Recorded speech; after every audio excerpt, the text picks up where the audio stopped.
I'm outside Watkins Books, which has been invaluable to me for my research on my first book and on the one I'm writing now. It's a goldmine for things on the esoteric and even for fiction. It's got a fabulous collection of writers of the supernatural in there. I've just picked up a book on the Gnostic Gospels, and I've also picked up in the past several books on Lucifer and the devil, which have been quite useful for this latest book I'm working on. And they actually stock, and they have sold many copies of my collection of short stories, and they've just got another batch in which I've signed. And now we'll move on to Soho.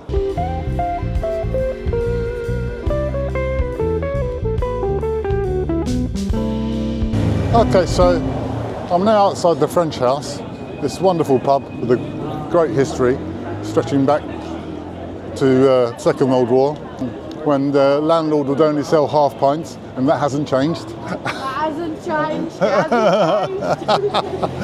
And there's confirmation for you.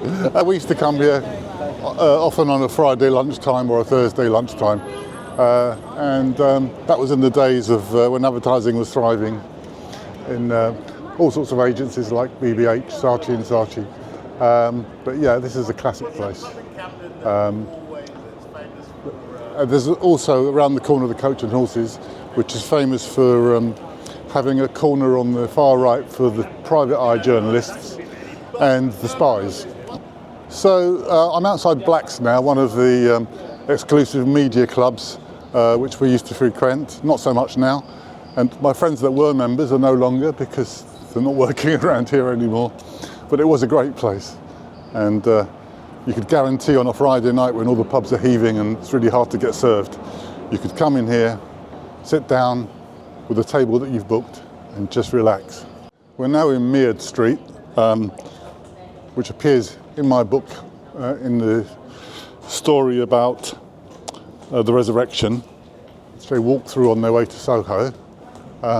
It's also been made famous by Toast of London. I think he lives in this one here. And there used to be a greasy spoon right here, one of these two, gone forever. But Mead Street, the French word everyone knows. Yeah, so Mead Street, people say that you can get in shit street when you work in advertising. Well, this is it. So this is the top of Mead Street, and I think we're going to walk along Wardour Street and come down St Anne's, which is where the Marquee used to be, where the great bands had the launch of their careers, including people like the Yardbirds, The Who. I think even Hendrix played there. So let's see where we are now.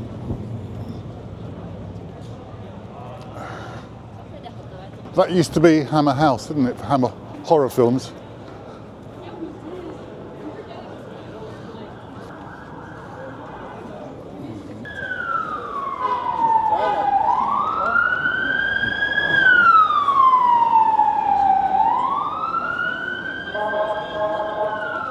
No, it's now cakes.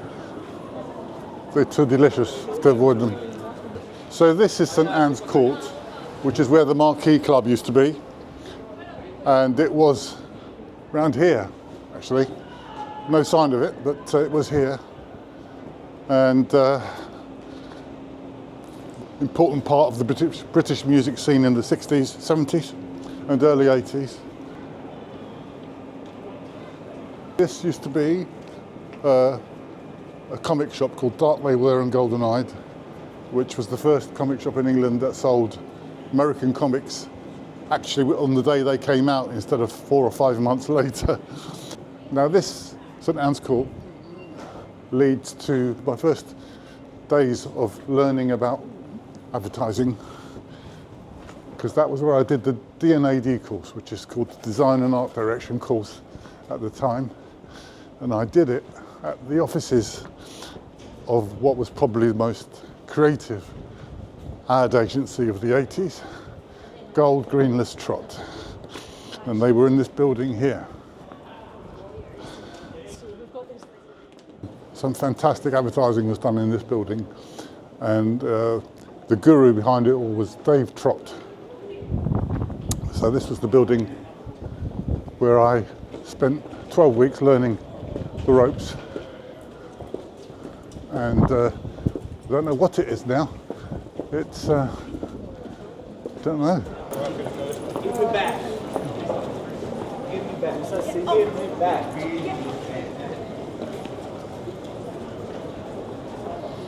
Give me back. She's just nicked something out of the shop. Now we're heading to the corner that leads to Soho Square, which is just over there. And there used to be the Pizza Express over there, which used to have all the jazz. This was a really famous bar, the Toucan, which is known for its Guinness, and probably the best Guinness you can get in London, I think. I loved it in there. It appears in my story, The Resurrection, as does the square, which we're approaching now. Yeah. Now, I'll tell you now, I used to work in that building when I was a student, and it was the Inland Revenue. And then I worked there 10 years later, and it was the advertising agency CDP. And I think it's a film company now. I'm not sure which one it is. Universal, Paramount. Okay. So this square features in my story, The Resurrection. They sit down, the characters sit down, Jason Watts, at one of these benches and watch the people go by. That green building over there used to be Richard Williams' animation studio. So now we're in Frith Street, which is the very heart of the Soho media scene, entertainment and drinking world. Over there is a facility that we used to get all our production and printing done when I was at BBH. Bartle Bogle Hegarty, still there. So back in the 80s, there used to be a barber shop across the road here in Frith Street called Cuts, which was highly recommended by the Face magazine, which was like a Bible for us. And so I had my haircuts there for many years. And then we've got the famous Ronnie Scott. Doesn't need an introduction. And now finally, Bar Italia. Wonderful place. Okay.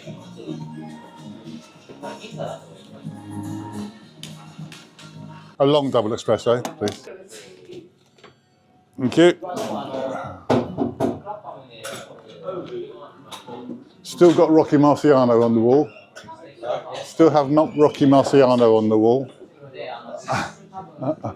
Cheers, thank you.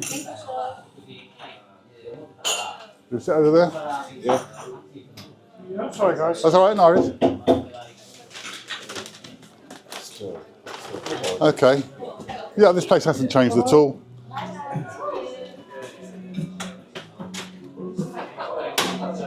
Sometimes they have the Italian football on here, and it's difficult to get in on those days. But yeah, I think this is the first time I've been here 5 years, I think, longer. It's good to be back. Quite often, if we were getting stuck on an idea and it wasn't coming out properly, we'd come in here with our layout pads, sit here, order endless coffees, and draw and scamp and argue, as creative teams do, until we came up with a good idea. And then we'd go back to the agency, all caffeined out.